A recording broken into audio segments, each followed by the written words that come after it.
రాష్ట్రంలో అన్నా canteens August 15న start చేస్తున్నాం.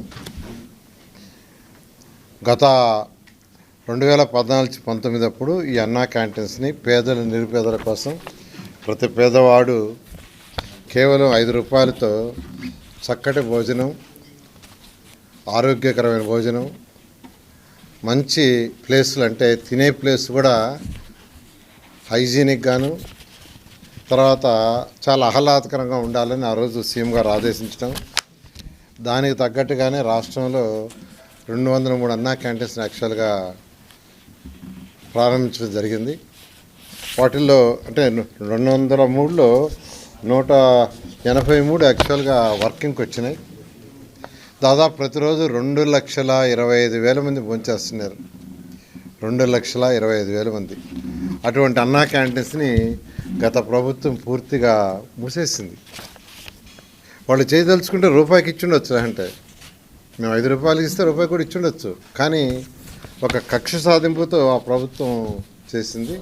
అయితే మళ్ళీ అన్నా క్యాంటీన్స్ని ఓపెన్ చేస్తామని సీఎం గారు చెప్పడం, దాని మీద యాక్చువల్గా క్యాబినెట్లో కూడా మొన్న డిసైడ్ చేశారు.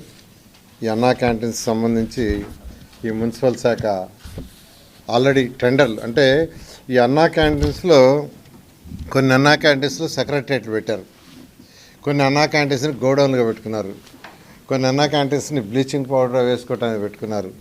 ఇట్లా రకరకాలుగా అన్నా క్యాంటీన్స్ మొత్తాన్ని నిర్వహణ చేశారు. దాంట్లో ఉన్న ఆ డైనింగ్ టేబుల్స్ అన్ని తీసేశారు. కొన్ని దగ్గర ఆ డైనింగ్ టేబుల్స్ తీసి మిద్ది పైన వేస్తున్నారు. నేను ఈ మధ్య కొన్ని దగ్గర విజిట్ చేస్తే వాటికంతా కొన్ని మరామతులు చేయాల్సి ఉంది. దానికి టెండర్లు ఇచ్చాము. కొన్నిట్లో వర్క్ స్టార్ట్ అయింది, కొన్నిట్లో వర్క్ జరగబోతూ ఉంది. బహుశా ఈ వర్క్ అంతా నెక్స్ట్ మంత్ ఆగస్టు 10కి పూర్తి అయ్యేటట్టుగా ఆదేశించాం. ఆగస్టు 10వ తేదీకి కంప్లీట్ కావాలని. అదే గత 2014-19లో అక్షయ్ పాత్ర వాళ్ళు యాక్చువల్గా ఈ టెండర్ దక్కించుకొని వాళ్ళు ఫుడ్ పెట్టారు. చాలా చక్కటి ఫుడ్ పెట్టారు. ప్రతి పేదవాడు ఎంతో హ్యాపీగా, సంతోషంగా, ఆనందంగా తిన్నారు. నేను కూడా తిన్నా చాలాసార్లు టేస్ట్ చేయడానికి. అయితే ఈసారి మళ్ళీ టెండర్లు పిలుచున్నాం. టెండర్లు కూడా 22వ తేదీ ఐ థింక్ ఓపెన్ చేస్తారు, 22 ఓపెన్ చేస్తారు. అదే రేట్స్ సేమ్ రేట్స్లో ఎటువంటి కొందరు అడుగుతున్న రేట్లు ఏమైనా పెంచుతారని.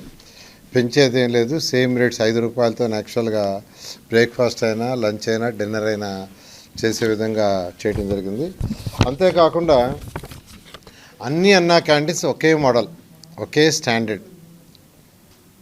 అధికారులకు కూడా ఇప్పుడు యాక్చువల్గా వీడియో కాన్ఫరెన్స్ జరిగింది. రాష్ట్రంలో ఉన్న 123 మున్సిపాలిటీస్కి కమిషనర్స్తో ఈరోజు కాన్ఫరెన్స్ జరిగింది. ఒకే మోడల్ ఉండాలా, ఒకే సిస్టమ్ ఉండాలా, ఒకే క్వాలిటీ ఉండాలని ఆ విధంగా చేయమని యాక్చువల్గా ఈరోజు ఆదేశించడం జరిగింది.